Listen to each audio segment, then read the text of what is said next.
In the new covenant, और नई वाचा में Romans 6 and verse 14. रोमियो 6 उसका 14 वचन, Romans 6:14 says, रोमियो 6 उसका 14 वचन कहता है, sin shall not rule over you. पाप तुम्हारे ऊपर प्रभुता नहीं करेगा। In the old covenant, sin ruled over everybody. पुरानी वाचा में पाप ने सारे लोगों के ऊपर प्रभुता किया था। David, the man after God's own heart, Dawood जो कि परमेश्वर के हृदय के अनुसार रहने वाला पुरुष, committed adultery. उसने व्यभिचार किया। Elijah, great prophet, एलिया जो कि बड़ा नबी था, got depressed वो निराश हो गया था and says, Lord, I'm fed up with my life, take it away. और कहता है, प्रभु मैं इस जीवन से ऊब चुका हूँ, मेरे जीवन को आप ले लीजिए। Great men of God परमेश्वर के बड़े बड़े जन were like that in the Old Testament. They could not overcome sin. पुरानी वाचा में, पुराने नियम में ऐसे ही थे, वो लोग पाप के ऊपर जय नहीं पा पाते थे, But because they did not have grace. क्योंकि उनके पास अनुग्रह नहीं था। Here it says, यहाँ पे कहा गया है, the mark of, I mean, if you could ask a 10-year-old child who can read English. आप एक 10 साल के बच्चे को पूछ सकते हैं जो कि अंग्रेजी पढ़ सकता है। यहाँ पे Son, read this verse. बेटे इस वचन को पढ़ो आप, Romans 6:14 and tell me. Romeo 6:14 पढ़कर मुझसे कहो। It's a 10-year-old. एक 10 साल का बच्चा, What is the mark of a person who has come under grace? जो व्यक्ति अनुग्रह की अधीनता में आ चुका हो, ऐसे व्यक्ति का चिन्ह क्या है? Sin shall not rule over you पाप तुम्हारे ऊपर प्रभुता नहीं करेगा, because you are under grace. क्योंकि तुम अनुग्रह के अधीन हो। He'll give you the answer. वो आपको उत्तर दे देगा। Sin does not rule over a person. वो व्यक्ति के ऊपर पाप प्रभुता नहीं करेगा। Okay, from the same verse, अब चलो वही वचन से you ask this 10-year-old. आप एक 10 साल के बच्चे को पूछें, From this verse, my son, tell me, what is the mark of a person who is under law? आप इसी वचन से बेटा कहो कि जो व्यक्ति व्यवस्था के अधीन में है उसका चिन्ह क्या है? Old covenant. पुरानी वाचा, Sin rules over him. पाप उसके ऊपर प्रभुता करता है। He gets it from that verse. उस वचन से उसे उत्तर मिलता है।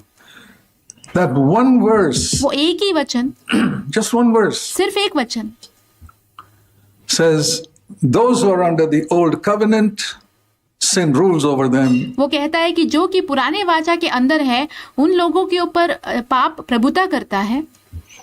Those who are under the new covenant, sin does not rule over them. जो कि नए वाचा के अधीन में है उनके ऊपर पाप प्रभुता नहीं करता।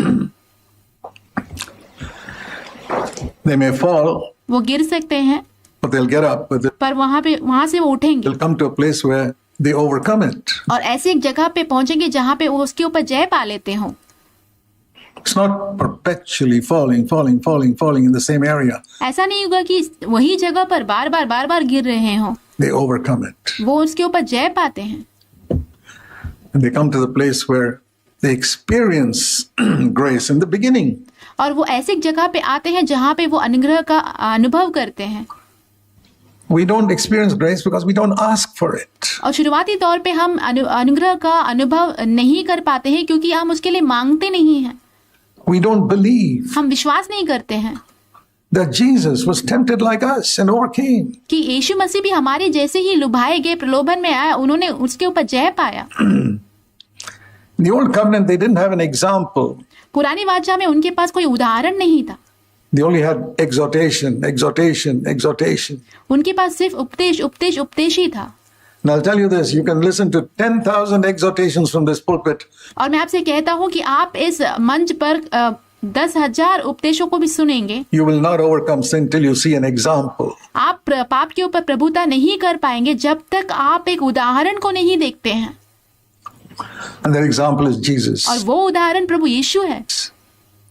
And not just one example. Paul said, follow me और सिर्फ एक ही उदाहरण नहीं, क्योंकि पौलुस ने कहा कि मेरा अनुकरण करो as I follow Christ. जैसे कि मैं मसीह का अनुकरण करता हूँ। We need living examples in our midst हमें जीता जागता उदाहरण चाहिए हमारे बीच में, who are saying, I am following Christ. जो कहते हैं कि मैं मसीह का पीछा करता हूँ।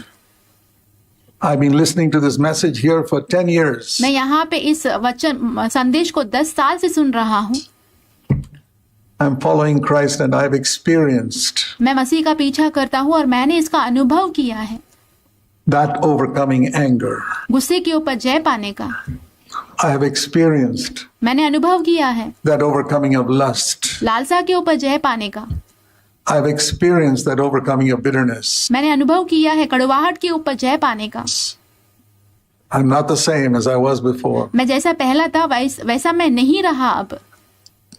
I have learned what it is to be free from the old covenant and come to the new covenant. मैंने सीखा है कि क्या होता है कि पुराने वाचा से आजाद होकर नए वाचा की तरफ आना क्या होता है, वो मैंने सीखा है। It's like saying, in my mother's roof, वो ऐसा कहना होता है जैसे कि मेरे ऊपर छत है the rain outside cannot fall on me. और बाहर की बारिश मेरे ऊपर नहीं गिर सकती, Impossible. असंभव है। If we go out of that roof, the rain falls immediately. अगर आप उस छत के बाहर चले जाते हैं तो वो बारिश जो है तुरंत आपके ऊपर गिरने लग जाता है। If I'm under grace, मैं अनुग्रह के अधीन हूँ। Romans 6:14, sin cannot have power over me. Romeo 6 उसका 14, पाप मेरे ऊपर बिल्कुल प्रभुता नहीं कर सकता। So when sin has power over me, it proves I'm not under grace. और जब पाप की प्रभुता मेरे ऊपर होता है तो वो ये साबित करता है कि मैं अनुग्रह के अधीन नहीं हूँ। If I did get wet under the rain, it proves, whatever you may say, you went away from this roof. अगर आप उस बारिश में भीग जाते हैं तो आप भले कुछ भी कह लो, इसका मतलब ये होता है कि आप उस छत से निकलकर बाहर गए हो। That's why the rain fell. इसीलिए वो बारिश आपके ऊपर गिरा। The great need in the New Testament is पूरा नए नियम का सबसे बड़ी जरूरत ये है, for honesty. वो है ईमानदारी का। 1 John chapter 1, पहला यूहन्ना पहला अध्याय verse 7. उसका 7वां वचन। I don't have time for more today.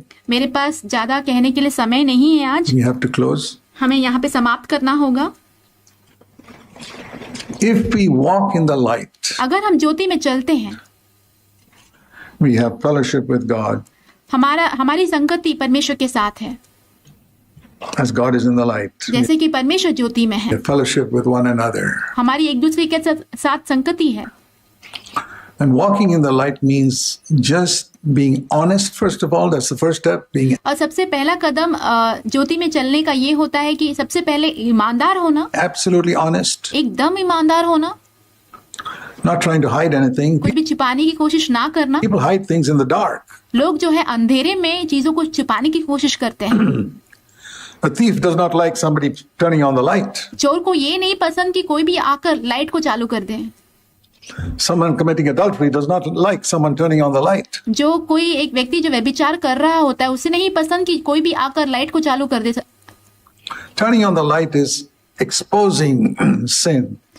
Light को चालू करना यानी कि अपने पापों का खुलासा करना, Not hiding it. उसे छिपाना नहीं, Be honest. ईमानदार होना। Don't try to find some excuse for your sin. You'll never overcome it. अपने पापों के लिए कोई भी बहाना ढूंढने की कोशिश नहीं करो आप, क्योंकि नहीं तो क्या होगा, आप उसके ऊपर बिल्कुल भी जय नहीं पा सकेंगे। I tell you this, every sin for which you find some excuse, because it was this I did it, because of that I did it, I guarantee you'll never overcome it. कोई भी ऐसा पाप जिसके लिए आप बहाना देते हो कि मैंने इसकी वजह से किया, उसके वजह से किया, तो मैं आपको गारंटी कहता हूं कि आप उस पाप के ऊपर जय नहीं पा सकेंगे, Because you're not coming into the light. क्योंकि आप ज्योति में नहीं आ रहे हैं। You're not being absolutely honest that you just gave in to that lust. आप एकदम ईमानदार नहीं हो रहे हो कि आपने उस लालसा में आकर अपने आप को सौंप दिया।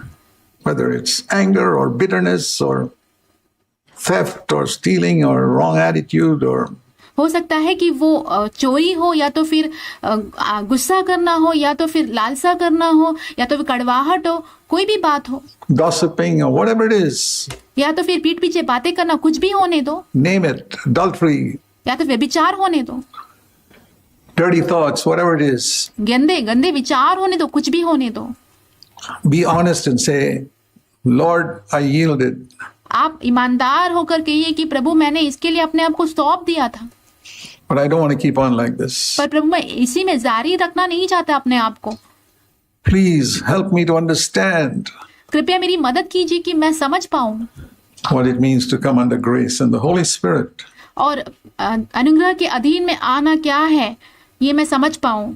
पवित्र आत्मा जो है is called the Spirit of grace. पवित्र आत्मा को अनुग्रह की आत्मा कहा गया है। That's a wonderful blessing of the new covenant. नई वाचा का सबसे अद्भुत सा एक आशीष है ये। When we are filled with the Holy Spirit, जब हम पवित्र आत्मा से भर जाते हैं, grace comes upon us. It's called the Spirit of grace अनुग्रह हमारे ऊपर आती है, उसे अनुग्रह की आत्मा कहा जाता है। over us. हमारे ऊपर आती है वो। That's the only way you can ever overcome sin, because then the Holy Spirit will show you how Jesus lived. ये एक ही मार्ग है जिसके ऊपर आप पाप के जिसके वजह से आप पाप के ऊपर जय पा सकते हैं, क्योंकि आपको पवित्र आत्मा दिखाएगा कि प्रभु यीशु ने कैसा जिया है। And he'll remind you of that in the time of temptation और प्रलोभन के समय पर आपको वो याद दिलाएगा and give me grace to overcome. और मुझे अनुग्रह देगा ताकि मैं उसके ऊपर जय पाऊं। My brothers and sisters, this is real.